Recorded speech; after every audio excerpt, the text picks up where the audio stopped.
This is Gerardo Del Real with Resource Stock Digest. Joining me today is the president and CEO of Patriot Battery Metals, Mr. Blair Way. Blair, great to have you back on. How are you?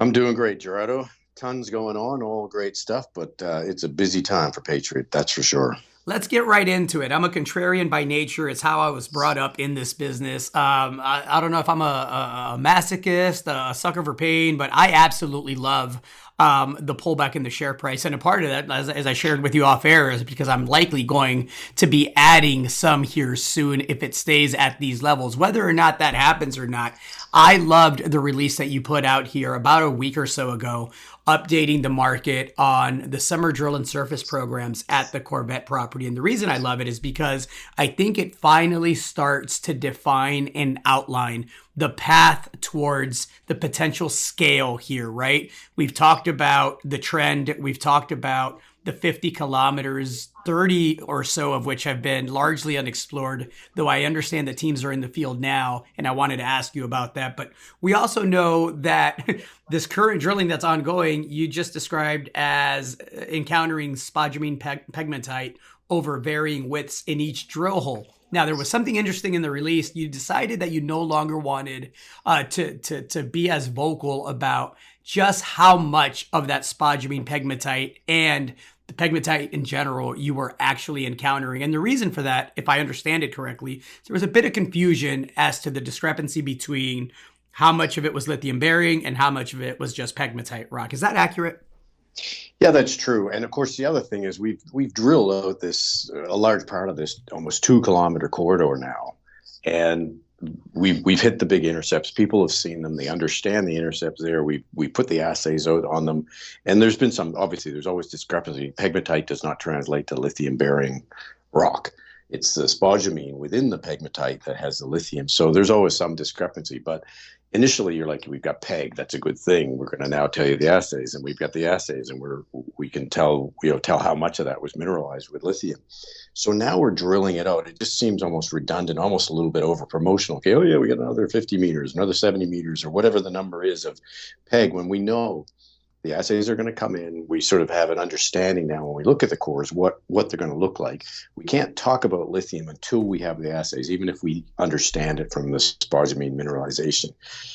So yeah, our approach to this now is if we drill a new hole in a new area where our readers or our investors aren't really familiar with what we're encountering, then yes, we'll talk about those pegmatite intercepts. But because we're really in a way delineating this 1.4 to 2 kilometer corridor that we're working on, talking about the pegmatite intercepts is becoming a little bit redundant. It's about the lithium mineralization throughout the whole body and what that translates into the model.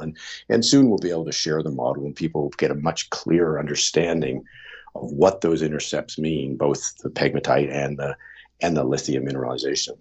Sounds like a company and a team that already understands the model and what it means. And I'm looking forward to the mapping and the model here soon, as you described. Now, with that being said, you added another 300 meters along strike from the CV5 pegmatite outcrop towards CV6. I know that drilling is ongoing. How is that coming along? And then let's talk about the surface work in a second. The drilling is going great, and as I said, we said in the news release we are encountering pegmatite in every hole, and yeah, it's going as we expected. Our model is quite becoming more accurate. The more data we put in, the more accurate it is, the more predictable the drill holes become. So when we're drilling, we see the peg, we see the spodumene mineralization, but we do have to wait until we have the assays before we can talk about it, in a sort of open forum. That's just the regulations, and it makes more sense to sort of prevent this sort of, I'll say, over promotion or just, over talking about the peg. We know the peg's there. We know some of it's mineralized, and we just will report on that as it comes. But as we drill out towards CV6 and we drill out around CV1, which we know you had that hole number 17 with that grade intercept, we want to understand more there. We're drilling it to depth, so we'll, at deeper depth, so we can understand how deep it goes. But again, the intercepts are there. We just are now really focused on the lithium mineralization and the grade, and then that'll translate into our model. I know priority one is proving up the model to, hopefully work towards at least a triple digit tonnage here in maybe late Q3, maybe Q4, whenever that happens, right? But I'd be lying to you if I told you I wasn't excited to hear that the surface work has resulted in the discovery of several new spodumene bearing pegmatite outcrops, given that that's the host rock and given that, thus far, every single drill hole has been successful. Tell me a bit about how the work program on site is going. So we've got a pretty decent crew. Like, we've got a great crew on the ground. Good number of guys are basically going to look at the existing outcrops, numbering all the way up to CV12.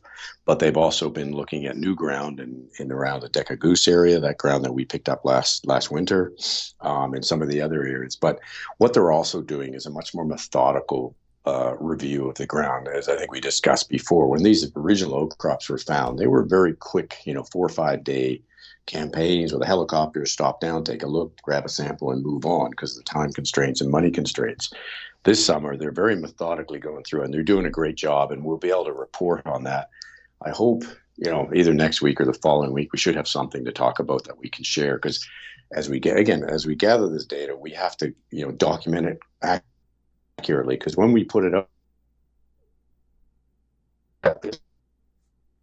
be very careful about what we disseminate in a news release. So it has to be double and triple checked. So we're seeing some very good signs and good indicators, but as we document it, as we get assays on some of the samples that we're taking, or doing channel sampling, all that sort of stuff, as that data becomes available, then we can share it in a proper map with the proper information to demonstrate just what we have. So that's expanding our blue sky, and that's, beyond the 2 kilometer corridor at CV6, 5, and 1.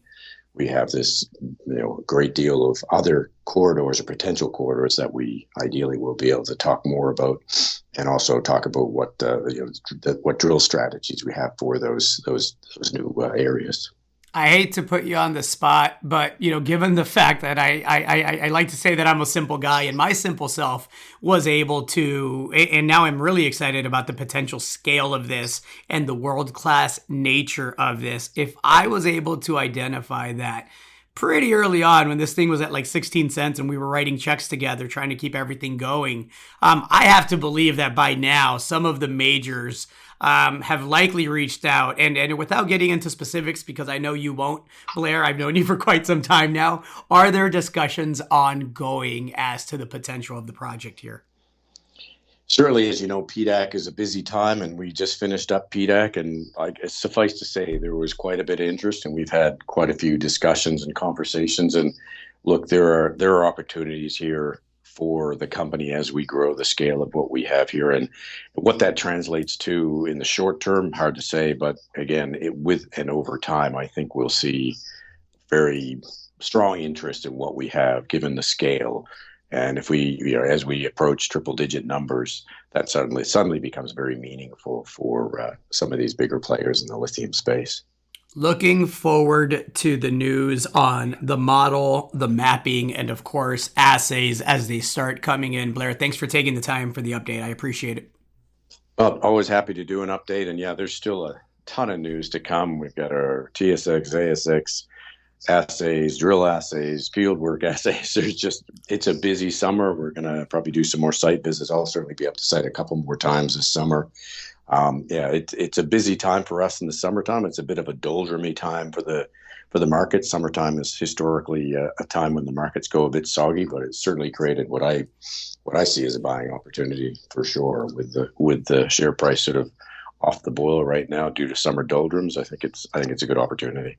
It's 103 degrees here in Austin, Texas. I love shopping for winter coats in the summertime, Blair. Thanks again for your time. Sounds good, Gerardo. Talk to you later. Hey everybody, Gerardo Del Real here. If you're enjoying the content that you just saw, you can let us know in 3 simple steps. Hit the like button, hit the subscribe button, and please share across your network and on social media. Take care, everybody.